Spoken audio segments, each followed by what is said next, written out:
Assalamualaikum warahmatullahi wabarakatuh. Saya sengaja mengajak beberapa pimpinan dan penanggung jawab kelembagaan yang relevan untuk bertemu dengan teman-teman wartawan siang ini. Tadi sudah diperkenalkan, yang paling kanan Ketua Tanfidiyah PWNU DKI Pak Samsul Ma'arif, kemudian Rektor Unusia Pak Juryadiantoro, sahabat Nabil Harun, Ketua Umum Pagar Nusa, dan Bendara Umum Fatayat Mbak Wilda Darmun Fatayat. Dan begini, pertama sepatutnya saya mohon maaf kepada masyarakat luas seluruhnya bahwa ada beberapa orang dari kalangan Nahdlatul Ulama yang tempo hari pergi ke Israel melakukan engagement di sana. Kami mengerti dan sangat memaklumi bahwa ini, dan kami merasakan hal yang sama, bahwa hal ini adalah sesuatu yang tidak patut di dalam konteks suasana yang ada saat ini. Nah, kami sudah mendapatkan konfirmasi dari lembaga-lembaga terkait di bawah PBNU ini, bahwa lembaga-lembaga ini yang personilnya ada yang berangkat ke Israel itu sama sekali tidak tahu menahu, tidak ada mandat kelembagaan, tidak ada pembicaraan kelembagaan, sehingga yang dilakukan oleh anak-anak yang berangkat ke Israel tempo hari itu adalah tanggung jawab mereka pribadi dan tidak terkait dengan lembaga. Nah, perlu saya sampaikan di sini bahwa pertama, kebijakan PBNU mengenai engagement, hubungan kerjasama dan sebagainya adalah bahwa hubungan kerjasama kelembagaan, baik di lingkup domestik pada level nasional ataupun lebih-lebih lagi engagement internasional, harus melalui PBNU. Dan ini sebetulnya ketetapan yang sudah lama sekali dibuat sejak periode yang lalu, bahwa semua engagement internasional lebih-lebih harus melalui PBNU. Bahkan kalau ada pengurus di daerah misalnya hendak mengundang pejabat di tingkat nasional juga harus melalui PBNU. Maka semua engagement yang tidak melalui prosedur tersebut ini bukan engagement kelembagaan, dan organisasi tidak akan mengambil tanggung jawab di dalam engagement tersebut. Nah, kebijakan PBNU mengenai isu Israel dan Palestina ini sudah jelas bahwa pertama, NU secara kelembagaan terutama, dan ini juga kami serukan kepada seluruh kader terutama dan juga warga NU, bahwa kita tidak akan melakukan engagement, tidak melakukan hubungan apapun dengan pihak manapun terkait Israel dan Palestina ini, kecuali untuk tujuan membantu rakyat Palestina. Tidak boleh ada tujuan lain. Tidak boleh misalnya ada tujuan pengembangan beasiswa misalnya, tidak ada tujuan untuk pengembangan kegiatan ini dan itu, tidak ada. Satu-satunya yang diperbolehkan adalah yang bertujuan untuk membantu rakyat Palestina. Itu satu-satunya yang diperbolehkan, dan ini harus dinyatakan secara eksplisit ya, kepada semua pihak yang melakukan engagement. Nah, dalam suasana yang ada saat ini, situasi yang ada saat ini, saya kira sebelumnya kita sudah menyatakan dengan tegas bahwa kita menuntut dihentikannya segera kekerasan, ya, gencatan senjata, dan upaya-upaya kita terus lakukan.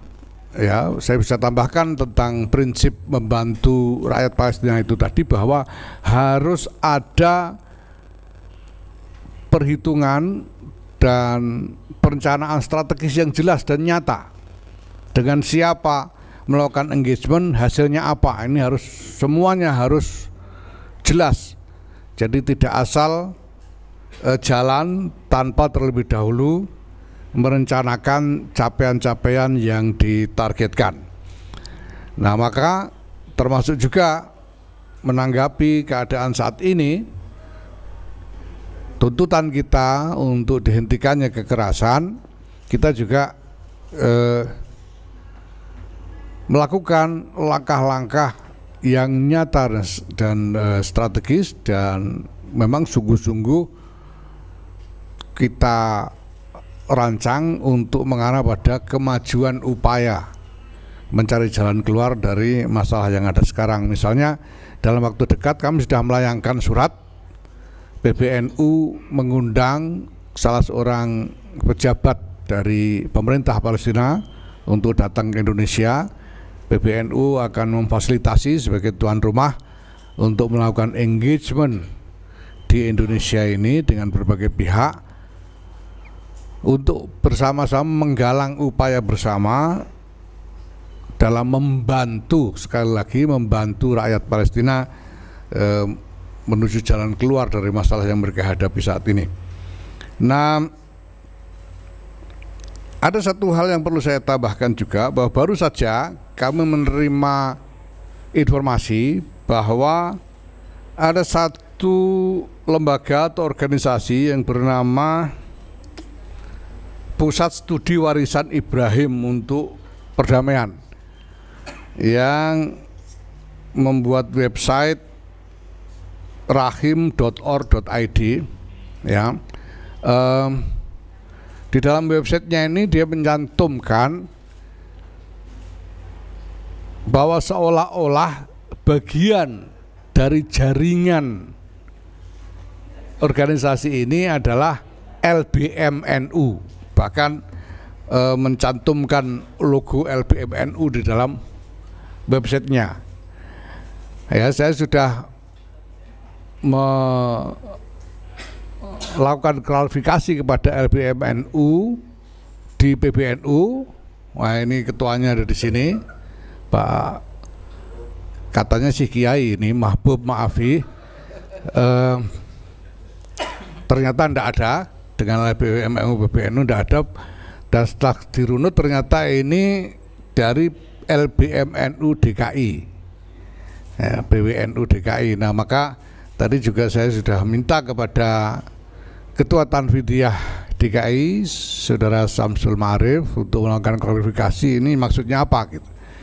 Dan kami minta kepada lembaga atau organisasi yang bersangkutan, ya, untuk men-take down ini, karena kita tidak menginginkan ada klaim yang tidak diketahui oleh PBNU, ya. Nah, saya kira ini sekali lagi satu contoh bagaimana kegiatan-kegiatan dari lobby Israel di berbagai tempat di seluruh dunia ini terkadang tidak sensitif terhadap konteks realitas setempat,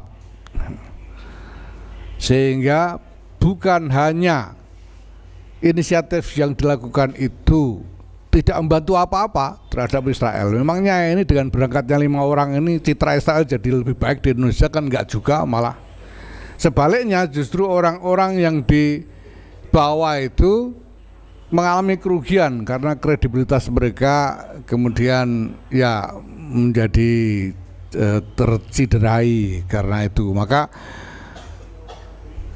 saya sendiri sudah sejak lama melalui jaringan komunikasi yang saya miliki secara internasional sudah menyampaikan ke berbagai pihak supaya hendaknya ya kepentingan-kepentingan yang ingin melibatkan khususnya eksponen-eksponen Nahdlatul Ulama berhubungan secara kelembagaan dengan otoritas yang resmi dan harus dengan pertimbangan-pertimbangan yang matang dan juga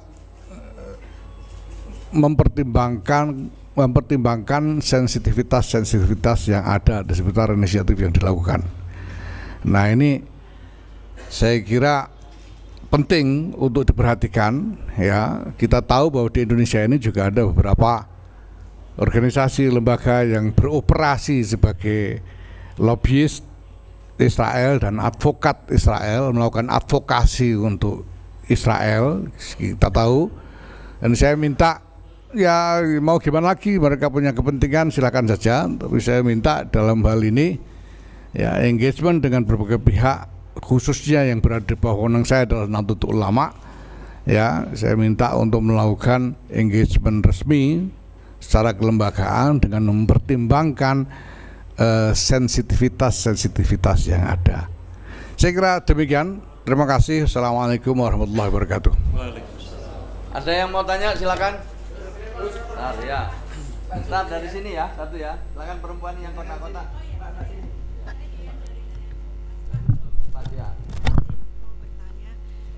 Mungkin untuk menjelaskan duduk perkara yang kemarin, Pak, apakah 5 orang pemuda Nahdliyin itu sudah dipanggil dan mereka itu siapa saja, Pak? Tergabung dalam Banom atau apa gitu, Pak? Dan kemudian dia itu diundang atau seperti apa, Pak? Dalam rangka apa sih dia bertemu dengan Presiden Israel itu?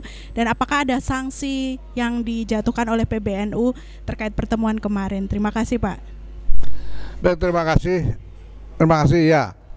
Itu ada 5 orang ya. Ada 1 dosen Unusia, ada 1 dari Pakar Nusa, ada 2 orang dari Fatayat, ada 1 dari PWNU DKI.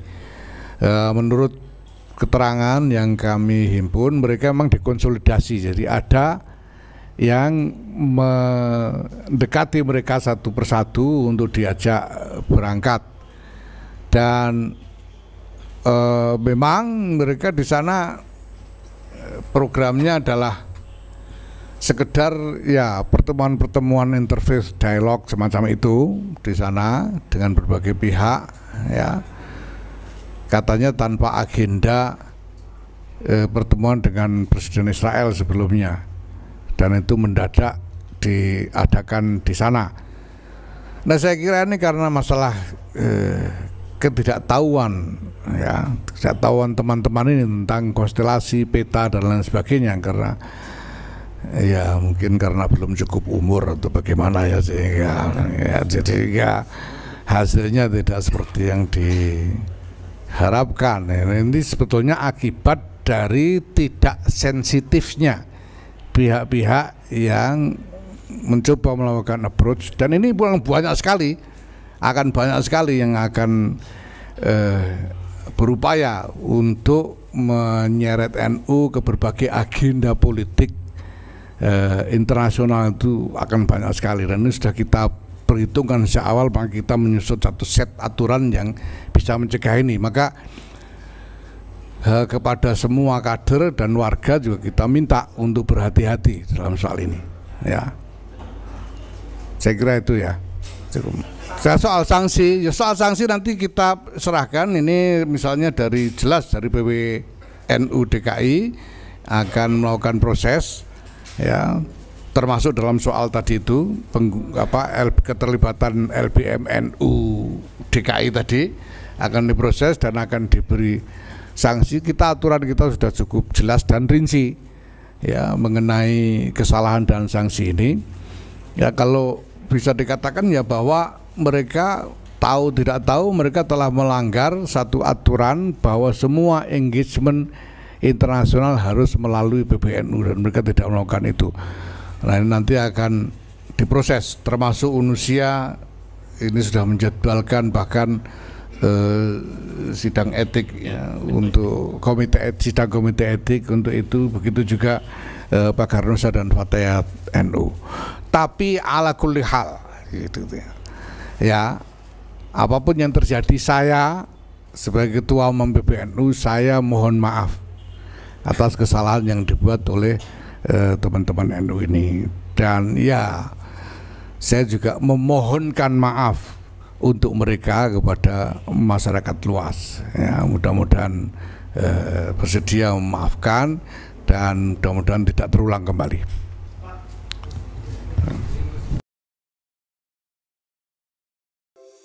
Di antara banyak sumber informasi, kami layak dipercaya karena kami menggali lebih dalam, berpihak pada kebenaran, berpegang pada data dan fakta, agar layak Anda jadikan referensi. Kompas TV, independen, terpercaya.